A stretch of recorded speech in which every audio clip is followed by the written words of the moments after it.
The opinions expressed are those of the host. The material is for informational purposes only. It does not constitute investment advice, and it is not intended as an endorsement for any specific investment. Visit CrestmontPW.com for more details. This is Sam McGee with the Ascent, brought to you by Crestmont Private Wealth, and we have offices at 1 Riverway in Houston, Texas, and 604 South Main in Boerne. Today we're going to be talking about real estate, the real estate market, and starting kind of at the state level and then getting down to a little bit of nitty-gritty in Kendall County. And very, very fortunate to have Christina Nardi with us here today as a special guest. Welcome to the show. Thank you. Thank you guys for having me. Christina and I are both runners. You just did your half marathon yesterday. I did, yeah. After 12 years, I did my first one again. So I took a nice hiatus. Congratulations. We're going to go ahead and get right into it. And I'm going to frame this up a little bit about the real estate market in general. When people hear real estate, sometimes they think very local. Sometimes they think about what's happening on a national level. Sometimes people are thinking office real estate. Sometimes it's commercial. Sometimes it's residential. Today, we're going to be talking about the residential market. I think that's top of mind for a lot of people because in the pandemic, we had extremely low interest rates. I've seen mortgages somewhere in the mid twos. I think the lowest one I ever saw was like a 2.3%. Absolutely incredible. After the rise in rates by the Fed and after inflation, we had rates peaking out in the 8s. And now they've come back down to a little bit more normal level. And so people are really interested in real estate. Christina, if you could tell us a little bit about what you've been seeing or hearing about at the state level.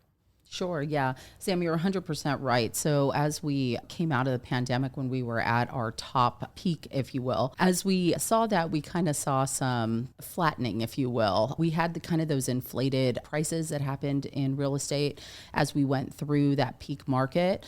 And what we've seen so far is that from a state level, kind of a stabilization, I like to say. Prices have kind of fallen down to where I think it's a more realistic time now.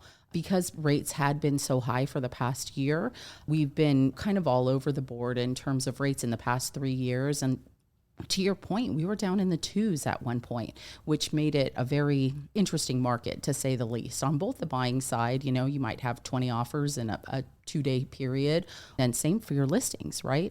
They would be so overwhelmed with how many people were flooding through their homes and how many people were doing everything. So what we've seen kind of as a whole in the state of Texas, we saw that spike, but then we also came down. So now that it's kind of stabilized, we see in the state as a whole, prices have dropped. Not anything that's crazy, but we're seeing probably an average of 5-6% as a whole through the state. Yeah, that's helpful. And I remember back in 2021, it was still a pretty hot market. Rates were still pretty low. And I remember distinctly counseling clients on what to do on both sides from a wealth management perspective. I don't have a real estate license, but from a wealth management perspective, when people were buying or selling homes, that's a big part of their financial picture. And I remember that there was these really interesting dynamics of folks that would come in and they would offer sight unseen, no appraisal. Maybe they even waived inspections. And,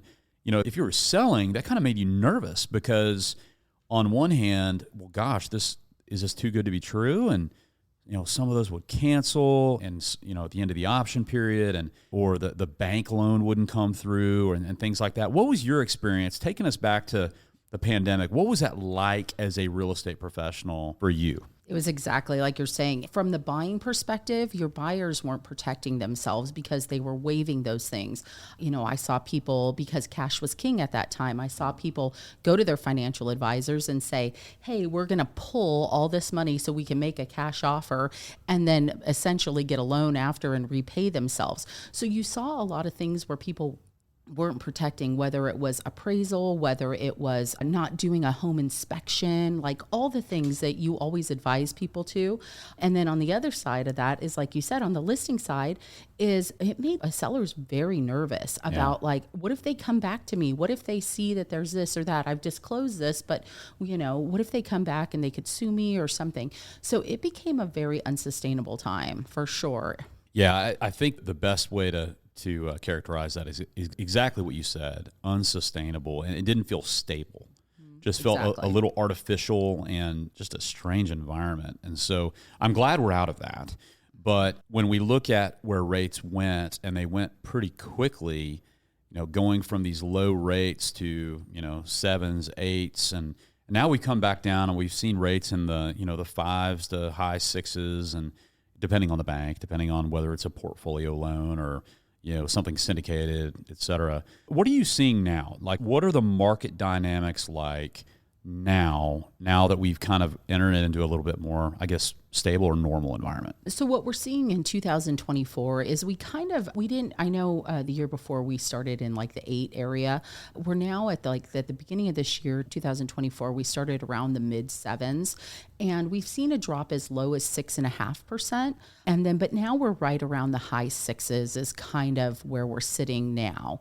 I'm not a lender, obviously, but what I see in the real estate market, what I see my clients go through is basically somewhere floating around there. You can do buy down points and you can do all the things, but we think that there's still optimistically good to come, is what we're hoping for. So we also did see in the past few weeks, actually, they did drop refi rates for government loans. So FHA, VA loans, those types down to the 4s for people that wanted to refi. It was a very short period, 2 weeks. Wow. They had them in. This was just recently. They're now back up to the 6s. But we've seen certain programs happen like that. So that's what our clients are kind of going through right now. That's interesting. Yeah. And I guess that gets back to the comment I always make, which is you can't be an expert in everything. I did not know that. I had no idea that happened. So a lot of times we are counseling clients on what to do in a life stage. So in terms of maybe upsizing or downsizing or second home or changing locations or changing jobs, and that typically involves real estate, right? From the perspective of somebody listing, this is something that we see a lot, is questions about, should I be making these large investments and painting the walls or staging or taking out furniture or buying new furniture or doing all these repairs before you list a house?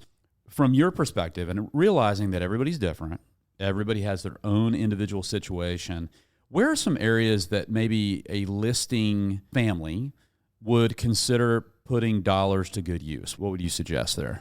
The first thing I'd always say is be sure that you're interviewing your realtors and going through and making sure that number one, you're on the same page as people as they come through. And with that said, when you find somebody that you love and you want to stay with, they're going to be the ones that are going to advise you on where your money is best spent.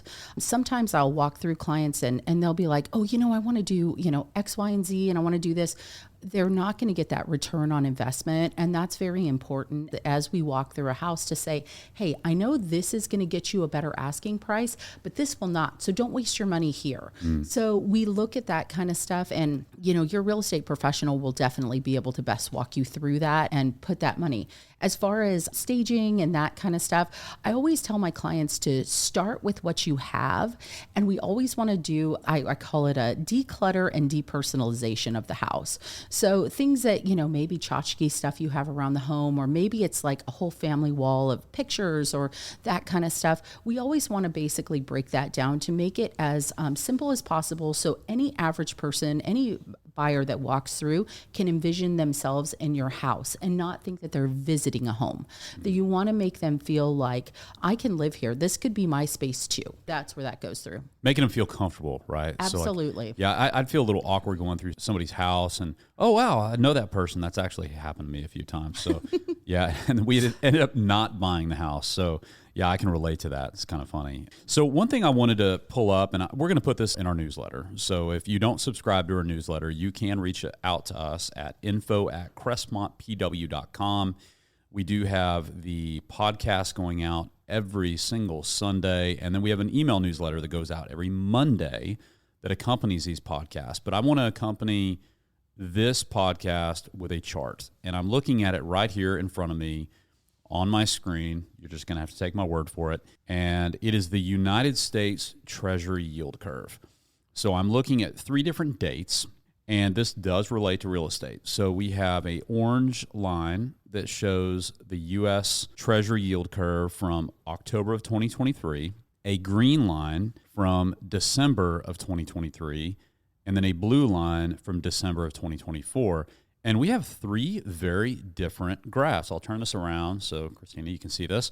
Very different graphs here. And what's so interesting to me is that week to week, day to day, month to month, we can get caught up in what is happening recently. And I call it recency bias. So if you see news about, oh my gosh, rates are going up, or oh my gosh, rates are going down, it is always good to take a step back and look at what the trends are. And so if you're interested in seeing this one tiny little example, you can subscribe at our newsletter by going to info@crestmontpw.com, put in a simple request, and you'll get the email every Monday. What we're looking at here kind of illustrates my point, is that if you look back to the orange graph on top and imagine the rates across the board, I mean, literally every single point from 1 month to 3 month to 6 month, all the way out to 30 years.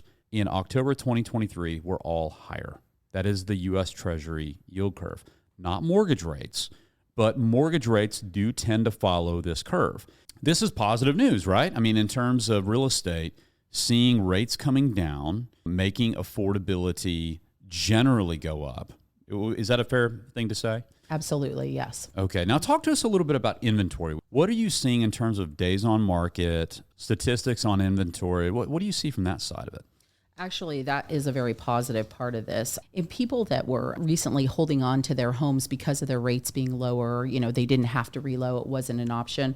We have now started to see inventory increase. So I'll take, for instance, the Boerne market. We have increased now up at 19%, 19.5% increase in total inventory.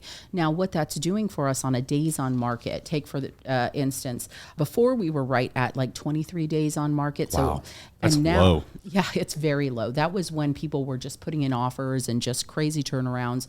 Now we're up to about 56 days on market in Boerne here. So what that's allowing to do, it's allowing people to actually look, and we're actually getting more, I would say, more qualified buyers, less looky-loos.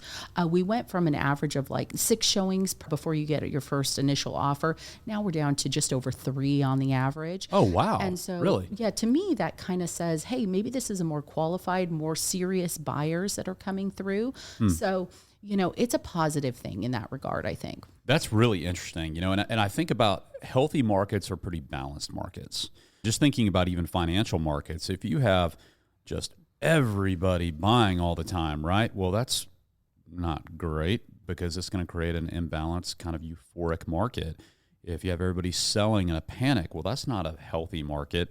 So having a balanced market, I think what I'm reading from you and what you're inferring here is going from 20 odd days on market up to closer to 60, more to a historical average. That's probably a good thing, right? Absolutely. For both sides. It is. Okay, very good. Well, I think that's all we have time for today. Thank you for coming in. Thank you for imparting your wisdom. And if someone wanted to reach out to you, and there's many great real estate professionals in Harris County and Kendall County and really all over the United States, main thing is finding a good one, right? But if somebody wanted to reach you and continue this discussion, how would they do that? Probably the easiest way is just to go to my Facebook page. I have a professional page, Christina Nardi, San Antonio Realtor. I cover all the San Antonio and Boerne areas, so I'd love to talk to them there. Excellent. Thank you. And if you found this show to be interesting, sign up, like we said, at info@crestmontpw.com. I hope you have a great weekend, and God bless.